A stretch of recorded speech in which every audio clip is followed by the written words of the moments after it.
Hello Anna, j'espère que tu vas bien. Je te reçois dans mon podcast. Je suis trop contente de pouvoir te recevoir. Est-ce que tu es contente d'être ici aussi? Je suis ravie, Sarah. Merci pour ton invitation. Ça me fait plaisir de te recevoir parce que du coup, tu t'es mis en conformité, tu m'as fait confiance dans le bar à modèle, en tout cas avec au moins ton modèle de contrat. Et puis, tu pourras me dire également si ça t'a aidé pour toute ton activité. Est-ce que tu as réussi à te protéger dès le début? Enfin, comment ça s'est passé, les contrats, les CGV, la politique de confidentialité? Qu'est-ce qui a été... Voilà. Est-ce que ça a été un long chemin tumultueux ou est-ce que c'était une évidence pour toi?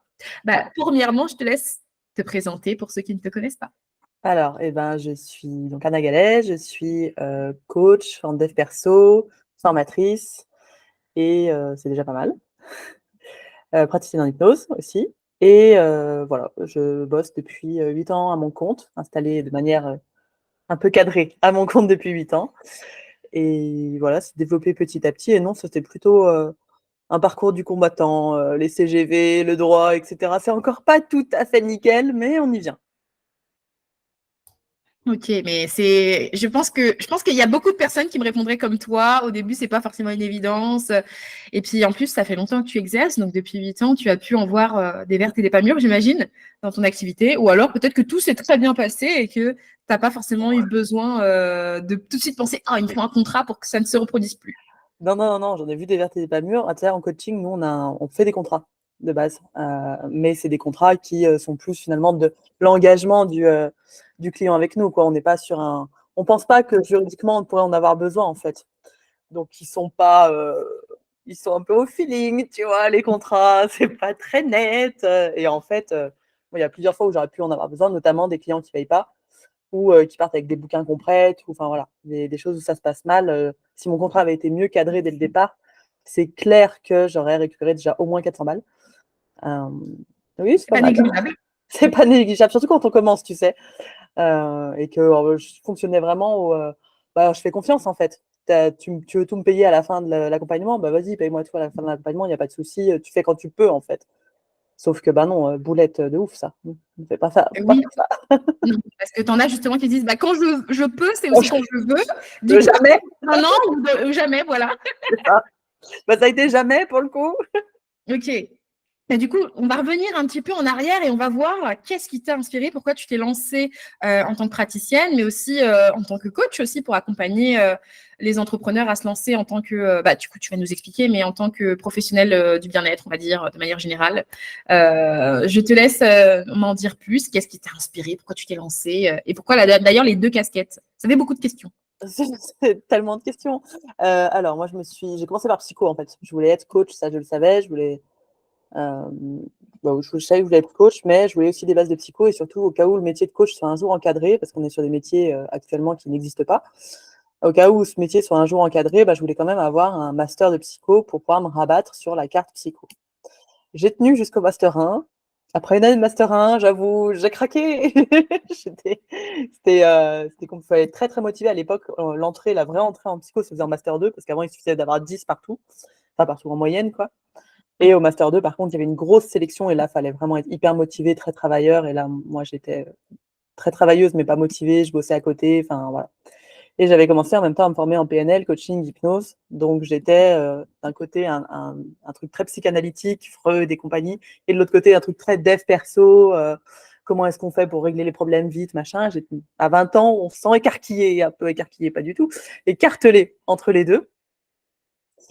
Et donc, j'ai lâché psycho après ma première année de master 1 et puis me suis continué à me former et je me suis installée comme coach. Alors, pourquoi? Je pense que de base, je voulais m'aider moi, comme beaucoup de gens qui font psycho ou qui font du coaching ou du dev perso. Et puis, c'est arrivé à aider les autres après, quoi, une fois que moi, ça allait mieux. Et toi qui as du coup connu quand même une partie de ton cursus, comme un cursus quand même assez important sur les plans de la fac, même si, comme tu dis, au bout du Master 2, c'était un peu compliqué d'avoir la motive, qu'on a plusieurs emplois, plusieurs choses à gérer en même temps. Est-ce que pour toi, c'est un essentiel quand même d'avoir un socle commun sur la psychologie voilà, par exemple, au moins la licence, qu'est-ce que tu en penses, toi, des Bah, prérequis de ton point de vue? je pense que ça devrait être un jour, de toute façon, le jour où on devra encadrer ces métiers, que ce soit praticien en hypnose ou de coach, il faudra, quoi qu'il arrive, qu'on mette des socles, des bases communes. Et la psycho, même si toutes les facs sont différentes en psycho, donc tu en as qui vont être très orientées comportementales, d'autres très orientées psychanalyse, comme tu disais. Et donc ça fait qu'il n'y a pas vraiment de base commune non plus, mais au moins on s'intéresse à plus large que notre outil. Et nous, le gros problème qu'on a, je parlerai plus spécifiquement en hypnose parce que j'accompagne pas mal les praticiens en hypnose, c'est qu'on est trop focus sur l'outil hypnose et plus assez sur l'humain en général et sur la psycho en général. Donc on zappe pas mal de trucs et c'est dommage. Et ce qui fait des métiers où ça peut en fait très très vite partir dans tous les sens, notamment dans l'exercice illégal de la médecine. Donc on retombe sur le droit. Et mais même sans le savoir, tu vois, de bonne foi de notre part, on peut arriver à faire de la psychothérapie ou commencer, parce qu'on nous a formés sur guérir les allergies en hypnose, machin. Donc on peut très rapidement tomber sur des trucs qui ne sont pas du tout de notre sort. Donc oui, il faudrait une base commune de ça. Enfin, en tout cas, à mon avis, c'est essentiel. C'est un peu chiant là-dessus, mais on est trop, et forcément, les médecins veulent récupérer l'hypnose en disant, vous n'avez pas travaillé là-dessus. Bah oui, mais en même temps, quand on fait n'importe quoi, faut pas se plaindre qu'il y a un moment, il y a des mecs qui ont fait 9 ans d'études qui disent, non, vous faites de la merde. Oui, c'est pas faux. Oui, mais après, c'est comme pour toutes les professions réglementées, il y a toujours un peu cette guéguerre entre on veut tout le gâteau, mais en fait, non, parce que vous pouvez pas tout faire non plus. Ah, mais ils n'ont pas le temps. Ils n'ont pas le temps, ils n'ont pas le temps et aussi les compétences. C'est un métier peut-être à part aussi. Et je ne sais pas, si tu es médecin généraliste, tu n'as pas forcément le temps de dire à ton client je veux aussi être. Oui, tu vas pas faire un arrêt du tabac en même temps que tu es médecin généraliste. À un moment, ça devient compliqué, quoi. Donc c'est complémentaire, mais on a tellement on peut tellement faire ce qu'on veut que, oui et non en dehors du cadre légal, quoi, mais que c'est compliqué, ouais, sur oui, la profession. Je pense comme toi aussi qu'il y aura bien un moment où ce sera plus légiféré, en tout cas sur le côté coaching, accompagnement en ligne à distance, parce qu'il y a des personnes qui justement dans cette liberté, dans ce flou juridique, artistique, proposent un peu tout et n'importe quoi. Ça fait de l'ombre aux vrais professionnels qui travaillent sérieusement, et puis ça fait du tort aux consommateurs qui ensuite derrière mettent tous les coachs, tous les accompagnants dans le même sac. Exactement. Quand tu vois ce qui est dit sur le coaching, des fois tu fais, là il y a un épisode de Méta de Choc qui vient de sortir sur les coachings. Tu dis putain, mais oui, je comprends, même en m'étant fait arnaquer sur des coachings de marketing, de comment développer ta boîte, les gros coachings qu'on te vend à 5000 balles, je suis plongée dedans, très bien. Donc je comprends qu'il y ait cet avis-là de l'extérieur, et en même temps, c'est tellement pas notre cœur de métier de base qui n'est pas d'accompagner au développement d'entreprise. La base, c'est d'accompagner les gens à atteindre des objectifs, quoi.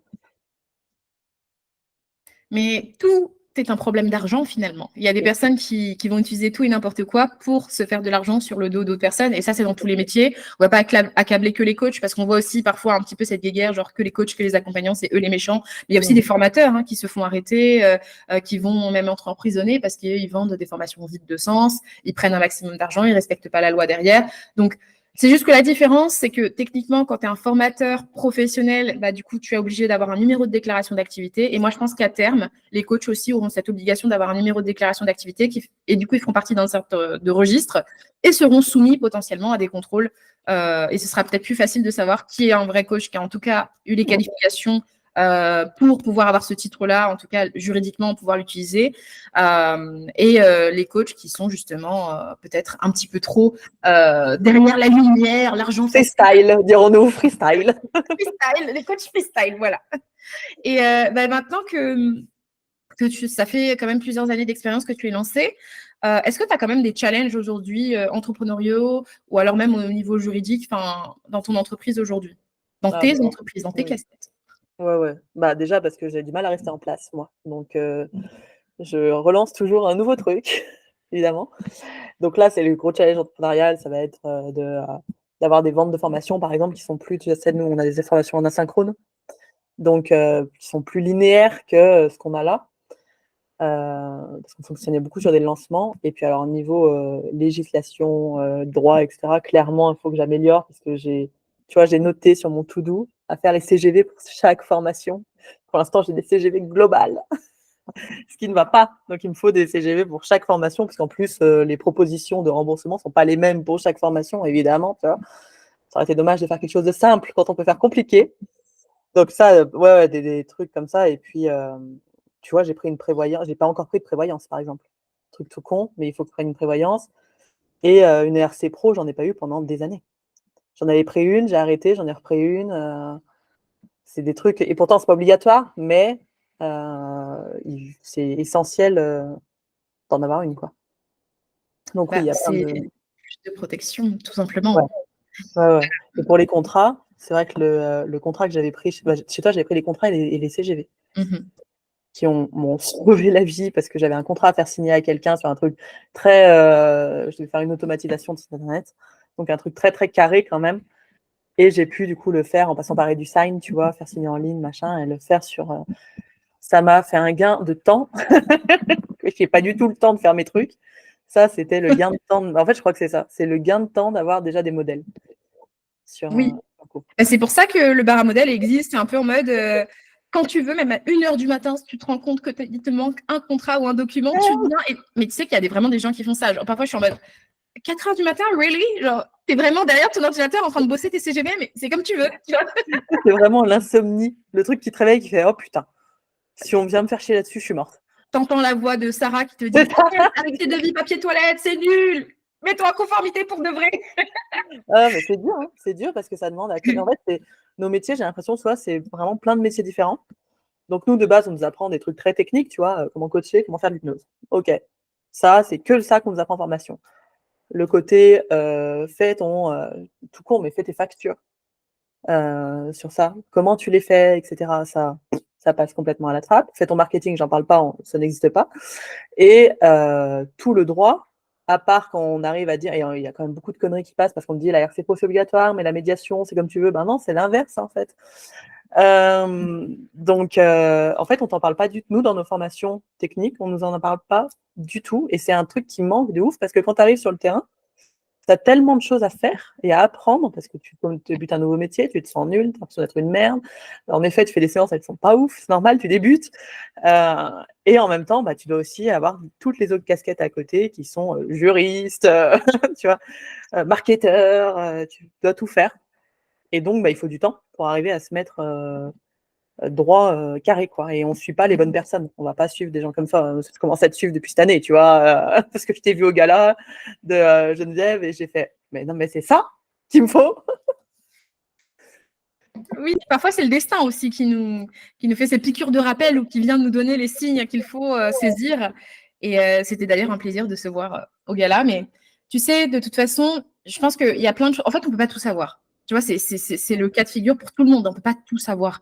Parfois, on découvre, mince, j'ai fait une boulette sur ma TVA, ou mince, je me rends compte que j'aurais dû déclarer telle chose. Enfin, il y a pas mal de gens, par exemple, qui me disent en fin d'année, oh, mais il faut que je paye une taxe en plus, la taxe, la CFE, la cotisation. Pourquoi C'est quoi ce truc? Il faut toujours je l'ai payer pas eu des... la première année. Oui, tu Oui. avais de la chance. J'en ai marre, c'est pas possible. Et en fait, le but, c'est de bien t'entourer. Et effectivement, bah, là, moi, ma spécialité, c'est la conformité. Donc, si on suit mes emails ou on écoute le podcast, par exemple, on apprend de nouvelles choses et petit à petit, on construit. Mais pareil, trouvez aussi votre figure d'inspiration pour la comptabilité, pour pas faire des impairs ou des oublis. Par exemple, moi, j'aime la compta. Charlène, elle est top. On peut se mettre un petit rappel, on peut se dire, bah voilà, je regarde de temps en temps, qu'est-ce qui se passe, s'il y a une nouveauté dans la loi sur la comptabilité. Et ça t'aide à rester, en tout cas, au fait de la loi et de vérifier que tu n'as rien oublié, quoi. Ouais, moi, c'était un truc que le chat. C'était un truc que je disais avec les personnes avec qui je bosse, c'était prenez une seule personne en fait par thème de trucs ou de suivre plutôt que d'en suivre parce que je les vois, tu suis 15 hypnos différents parce qu'ils ont 15 techniques différentes et tu dis putain, mais qu'est-ce que je ne sais pas, qu'est-ce que j'ai oublié. Et non, il vaut mieux avoir une personne. Moi, pour la compta, c'est Dougs où je suis à fond les vidéos, les machins, les trucs, des gens qui sont à jour parce que c'est des trucs qui changent tellement vite en plus. Tout ce qui est la loi, la compta, etc. C'est jamais les mêmes choses, c'est jamais la même. C'est chiant. En plus, c'est vraiment pas notre cœur de métier, mais il vaut mieux avoir justement des mentors, des modèles qui nous aident et un pour chaque truc, quoi. Pour chaque. Complètement. Et bah voilà, on a fait un peu le tour des points, des petits challenges quand même qui restent quand même d'actualité. Et je pense que beaucoup se reconnaîtront dans ces challenges-là. Est-ce qu'il y a des points où tu te dis, voilà, si tu veux te lancer en tant que praticienne du bien-être ou je sais pas de l'hypnose plus spécifiquement, qu'est-ce qu'il faut surtout pas oublier à mettre dans ton petit sac? Voilà. Allez, peut-être 3 choses à ne pas oublier à mettre dans ton petit sac si tu devais donner 3 éléments. L'égalité ou Vraiment, 3 trucs importants pour toi pour entreprendre, genre des trucs que tu aurais voulu savoir il y a 8 ans. euh, C'est le basique fait est mieux que parfait. Le basique, parce que moi j'ai mis longtemps à tu vois, je commençais à me former il y a 14 ans, donc le temps de formation et de lancement et il a un beau gap entre les 2. Donc ça, c'était toutes mes peurs, mais je serai jamais assez bonne. Vite, faisons une formation en plus. Je réfléchis en même temps. Être au carré, avec sa législation, enfin je sais pas comment, je ne sais même pas comment l'appeler, mais ça enlève en fait une charge mentale. D'être carré direct et de pas se dire: «Putain, pendant 2 ans, j'ai fait mes factures, avec mes pieds, quoi». Donc c'est vraiment nécessaire d'avoir un truc hyper carré dès le départ et en 3e, 2 c'est bien, non? Être carré. Mais ça peut aussi peut-être t'inspirer d'une situation, tu me disais qu'il y a eu des impayés aussi, tu aurais fait Ah quoi? bah, Par exemple, la toi d'avant, tu aurais fait quoi pour récupérer tes 400 € par ah exemple? mais c'est la moi d'avant, elle a appelé, elle a envoyé des messages, pas de réponse évidemment. Elle va pas te dire: «Ah bah oui, je vais pas vous payer». Non, non, mais justement le côté carré aurait Mmh. aidé, tu vois? Si j'avais un truc sur lequel m'appuyer, un contrat, lettre recommandée, on n'en parle plus en fait. C'est maintenant tu payes ou Mmh. et comme nous on est à l'arrache, ben non, non, donc avoir un truc carré, mais vraiment très carré, donc avoir des connaissances, se renseigner, Mmh mh. prendre ce temps d'apprendre des choses qui font peut-être pas très envie, mais en fait avec lesquelles ça peut être sympa d'apprendre aussi quand on aime apprendre en tout cas. Si tu trouves des bonnes personnes qui rendent ça marrant, sympa, et pas chiant, c'est sûr que si tu as un PowerPoint devant toi à apprendre par cœur, c'est chiant. Mais quand tu as des gens qui apprennent ça de façon marrante, c'est cool. Mmh. Et Oui. il y a un truc, ouais, il faut pas se laisser marcher sur les pieds, ne pas hésiter à, perdre des clients parce que c'est pas les bonnes personnes qui vont bosser avec toi et ça, c'est tellement dur au début parce que souvent, on a tout mis dans notre projet et on n'a plus de source de revenus à côté. Sauf si tu as un petit pôle emploi, tu vois, à côté, voilà. Mais le problème de ça, c'est que du coup, toute la charge financière va peser sur nos clients. Donc déjà, en termes de rapport avec la personne, c'est pas ouf. Nous, dans l'accompagnement bien-être, on peut faire revenir des gens même de façon inconsciente parce qu'on a besoin d'avoir un 80 balles qui va revenir, et ça, c'est vraiment, pas bon du tout. Donc vaut mieux diversifier à la limite les sources de revenus ou garder un boulot d'appoint, heu et qui, au moins te permet de payer tes factures et tu fais pas peser de grosses charges financières sur ton client et comme ça, tu peux aussi dire non à ceux avec qui tu veux pas bosser, quoi. Parce que c'est clair que si tu as que ça qui rentre, dire non à quelqu'un, c'est hyper dur. Parce qu'à la fin, tu te dis: «Ben, OK, j'étais pas la meilleure personne pour lui. OK, j'avais pas peut-être pas les bonnes compétences parce que j'en sais rien, tu vois? Par exemple, un arrêt, de la bœuf ou un alcool. L'alcool, c'est typiquement les trucs à pas prendre, tu vois, pour nous.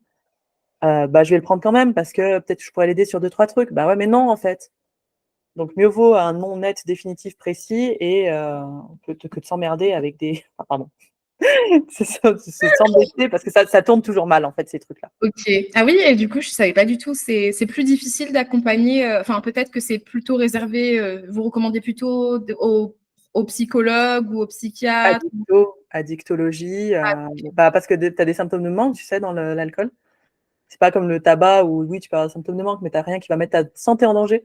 Mmh. C'est-à-dire que tu vas pas faire de délirium tremens, des choses comme ça, que dans l'alcool, tu peux avoir des gros retours de bâton et tu peux pas accompagner ça solo, quoi. Il faut de la dicto à côté ou alors faut être vraiment formé addiction, plus et nous, on n'a pas Mmh. très, très bonne formation là-dedans. Nous, on peut accompagner les émotions qui arrivent, tu vois, dans l'arrêt. Mmh Mais mh. accompagner l'arrêt complet, ça demande tellement de connaissances. Seul, D'accord. ça me paraît être, en dehors de nos champs de compétences. Mais c'est important ce que tu dis parce que finalement, c'est savoir mettre le doigt sur nos limites aussi. Mmh. Se dire: «Ah OK, tout argent n'est pas bon à prendre aussi». Et je fais le parallèle avec ma propre activité parce que j'ai aussi, même si moi j'ai pas les médecins face à moi, j'ai aussi les avocats face à moi où en fait on ne fait pas la même chose. Et donc ma limite à moi, je fais mes formations, je fais mes modèles, mais je tombe pas dans le conseil personnalisé, je tombe pas dans la rédaction sur mesure. Et en fait, tu pourrais te dire: «Ouais, il y a des mois où c'est chaud». Parce qu'en fait, aussi un point, un parallèle avec ce que tu disais tout à l'heure, parfois c'est compliqué, on a besoin d'argent, 80 balles, ça fait plaisir. Tout le monde va tomber dans ce type d'activité, enfin de ce type de problème dans notre activité.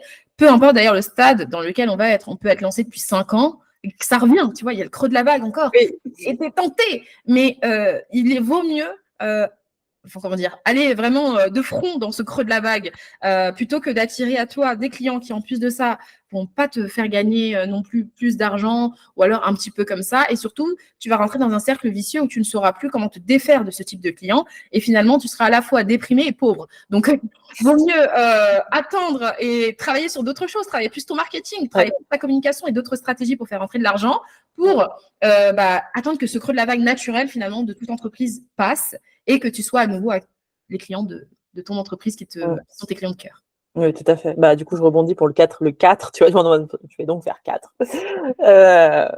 Savoir qu'il y aura des creux, c'est obligé, et se préparer au fait que ça va être dur, quoi. Je ne sais pas, dans le juridique, comment on vous vend le métier, mais nous, je sais qu'on le vend avec beaucoup de paillettes dans les yeux, de magie, de machin, de tu vas t'installer, ça va être génial, machin, ça va être dur, très dur. Oui. Bah, nous, on ne nous le vend pas. Hein. J'ai envie de dire, je ne sais pas si. Alors, toi, tu en as peut-être entendu parler en te formant à côté, peut-être après la fac. Et moi, j'ai l'impression qu'à la fac, nous préparer aux finances, c'était pas vraiment leur priorité. C'était plutôt nous préparer notre esprit, notre cerveau. Mais après, pour se vendre dans notre activité, je sais pas, vous aviez peut-être pas des modules dessus. Non, rien. Pareil. Je sais pas, ni à la fac, ni dans nos formations techniques, rien. Et c'est tellement dommage parce qu'au final, ça fait 50% du taf. T'as beau être le meilleur professionnel, avoir la meilleure qualification, si personne ne te connaît ou si personne n'a envie de découvrir ce que tu fais, c'est compliqué. Et j'ai envie de dire que ça fait encore partie des autres métiers qu'on doit avoir, le métier de vendeur, savoir se vendre et attirer des clients, quoi. Ouais, pas le plus facile, mais pareil, hyper intéressant. Pour le coup, en plus, nous, ça ressemble vraiment à ce qu'on fait en coaching, c'est-à-dire rejoindre la personne là où elle en est, la comprendre. Donc, on devrait être censé être d'excellents marketeurs, mais non. On devrait, mais on ne peut pas tout faire. On va tout faire. Et quand tu t'es lancé, justement, tu m'as dit, voilà, tu allais endosser toutes ces casquettes, etc. Est-ce que tu as endossé, malgré toi, la casquette de juriste / avocat / expert comptable pour choisir ton statut, ou alors tu as un peu improvisé en te disant, allez hop, je vais faire un peu ce qu'on m'a dit. Un pro total, un pro total, non, non, non. Non, bah, auto-entreprise, moi, basique, hein, tu sais, on m'a dit auto-entreprise, très bien. Il n'y a pas de charge? Il n'y a pas de charge? D'accord, merci, bonne journée. Non, non, non, auto-entreprise, basique, tu vois, bien sage. Mais non, j'ai même pas regardé les autres statuts. Je commençais à m'y intéresser maintenant parce qu'on est en train de lancer une deuxième entreprise qui n'a rien à voir. Et où là, en effet, il a fallu contacter les juristes, avocats d'affaires, machin, patin, pour savoir ce qui serait le mieux. Parce que maintenant qu'on a, du coup, avec mon mari, on a une boîte chacun et avec une deuxième, on ne peut pas faire ce qu'on veut. On ne peut pas rouvrir une autre auto-entreprise. Voilà. Donc, il y a des trucs légaux, tout con, et on ne peut pas avoir un statut assimilé non salarié, par exemple. C'est fini. Maintenant, oui, c'est fini. Ça suffit. Mais ça, quand tu le sais pas dès le départ, tu sais. Mais parfois, j'ai envie de te dire pire. Parfois, il y a des experts comptables qui ne le savent pas. Tu sais, c'est ouf. Hein. Ou alors, ils l'oublient, j'imagine, parce qu'ils ont quand même pas mal d'années d'études. Des experts comptables qui conseillent à des personnes qui sont en micro-entreprise, leur disent « Mais vous pouvez ouvrir une URL en même temps. C'est impossible. Ouais. Tu n'as pas le droit de le faire. Si tu le fais, l'URSSAF te tombe dessus parce qu'elle va te radier une de tes entreprises. Et tant pis pour toi si c'est la mauvaise. Hein.